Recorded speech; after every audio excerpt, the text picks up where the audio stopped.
Well, here we are. It's been 9 months, the middle of January, when we taped number 13. Now here we are on number 14. 9 months spread. How come? Well, I don't want to go into all the details, but I'll just mention two things. A little cancer, a little surgery, and a few more dangling participles, along with had 4 teeth jerked out, had titanium screws put in, 4 of them, which would take 4 months to wait, so that the titanium screw or implant can be accepted by the bone structure.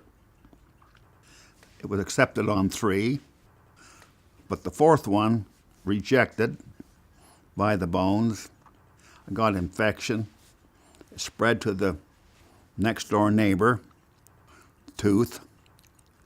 Result was, I'd go in, yank out the titanium screw, and it's still out.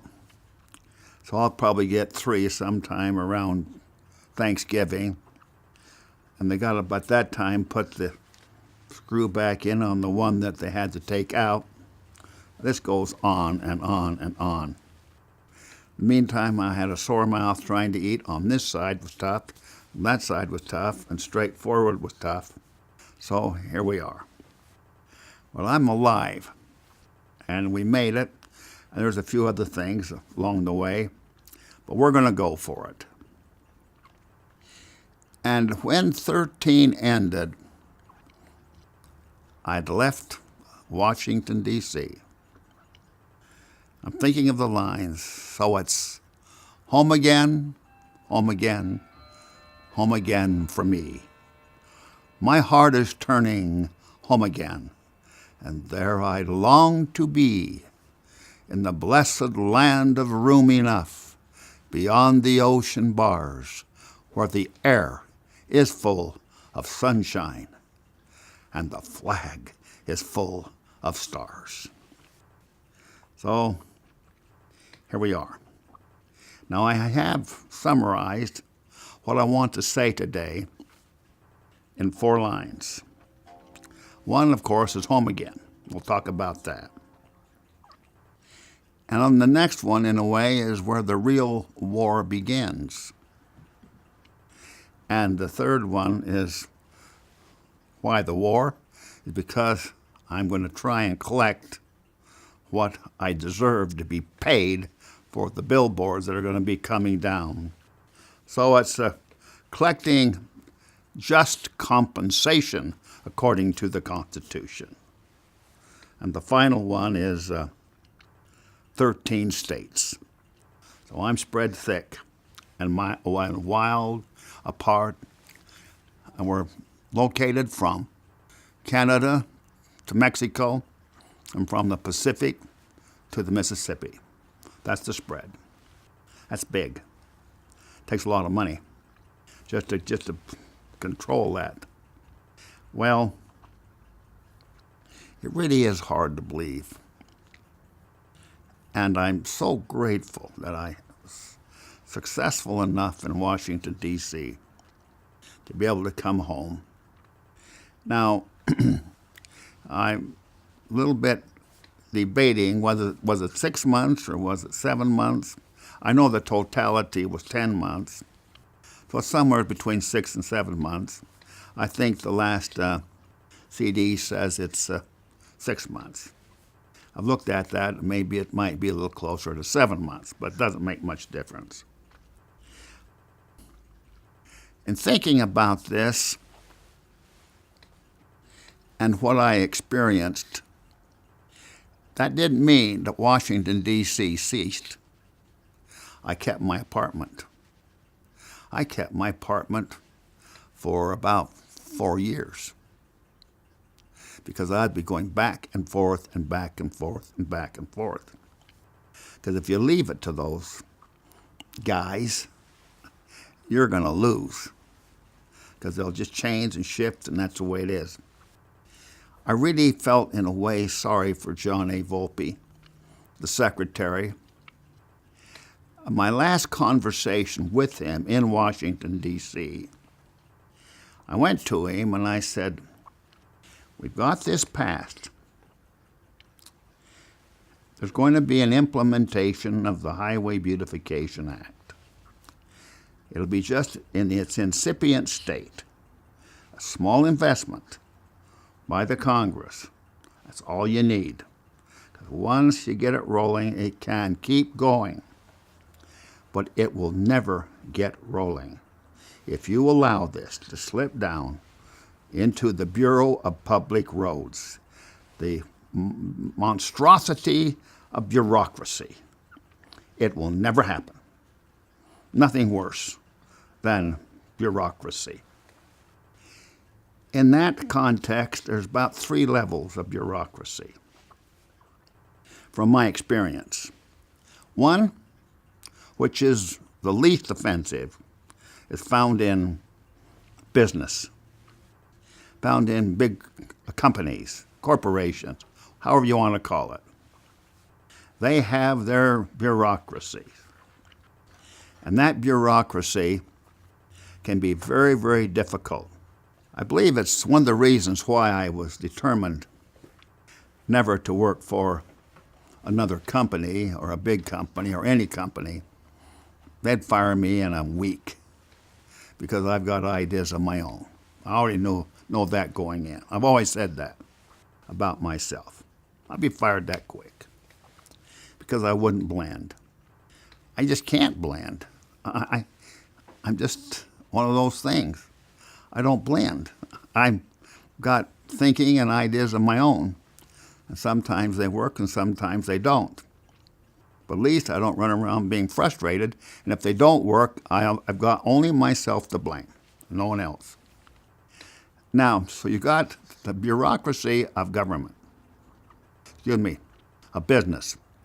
The next, which is worse, is the bureaucracy of government. And that is really can be vicious and very, very costly, and is costly. Then, which I've had experience with that. I mean, real experience, more than about anybody I know. And then the final level, and the worst of all, is universities. It's horrible. They are so jealous of each other. I'm thinking about being home again and how wonderful it was to come here and know that I won't have to go back. But like I said, I kept the apartment for about 3 to 4 more years, and I had to keep going back. And I admit I enjoyed going back, as long as it wasn't too long. And I had my cereals all lined up with milk in the fridge. So all I had to do was buy some fresh milk, and I could live off of the cereals, take turns, the different ones. And it was interesting which one's the best, which one isn't, and blah, blah, blah. Talking last night to Jack Francis. He's same age as I am. And the conversation went for over 3 hours on the phone. And I called him. So it was on my dime. It made me think that after all these years, and I was in my 20s, late 20s, when he walked into my office representing the state of Utah to appraise the signs that I had up Party's Canyon, and because the state had to pay for them in order to take them down, and they had promised the contractors that were widening the highway that everything was clear, no problem, but my signs were there, and I would not move them. And the Attorney General ruled in my favor that Snarr can leave those signs there. You better pay him for his billboards. And so Jack was an appraiser for the highway department, he came into my office. As I told him last night, when you walked in, Jack,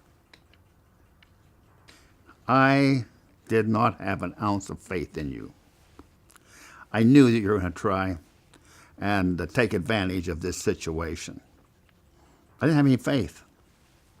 But after about the third time, fourth time, this grand person, I could tell, was honest.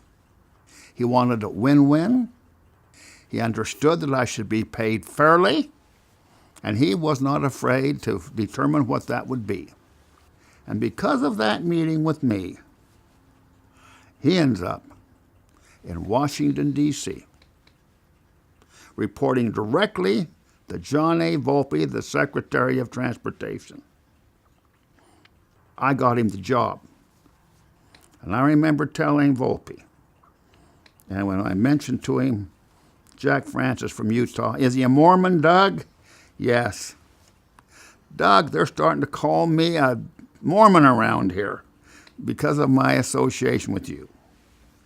And Volpe, who was born in Italy and arrived in the United States at age 9, of course, was a deep-seated Catholic. And he went to Mass every morning before going to the office. That was just the way he was, a devout man. So I'm having this conversation, my last one, with Volpe in his office. Mr. Secretary, the bill has passed sufficiently to start implementing this program. And you know, if you give it to the Public Works Committee, they'll destroy it. So out of that, we get Jack Francis involved in the matrix of how to do it, who reports directly to Volpe, and he becomes, in effect, a czar over the highway beautification program. So I took comfort the fact that he was there. And I told Volpe about him. I says, he is incorruptible. You cannot corrupt him. Nobody can corrupt Jack Francis. It's impossible. He's that honorable a man. His parents are that way. He's raised that way. He's just sound and solid. So you could trust him with your life. And I can guarantee you, so could I. But I said to Volpe, Mr. Secretary, you're going to have to launch the program now. You cannot wait. It's like now. And what I mean by now, within about 100 days. And that means you got to take down signs.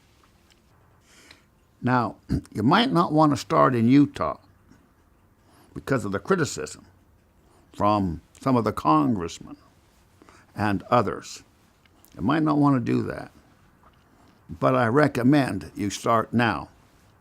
And what I mean by that is you personally take the chainsaw and you saw them down. Nobody else. You do it. You get the press there, photograph you, and therefore you're committed, they're committed, everybody's committed, they're involved in this, the White House knows what's happening, all the Congress knows what's happening, everybody knows what's happening, you're moving ahead. So what he did was he put Jack Francis in charge of determining where they're to go.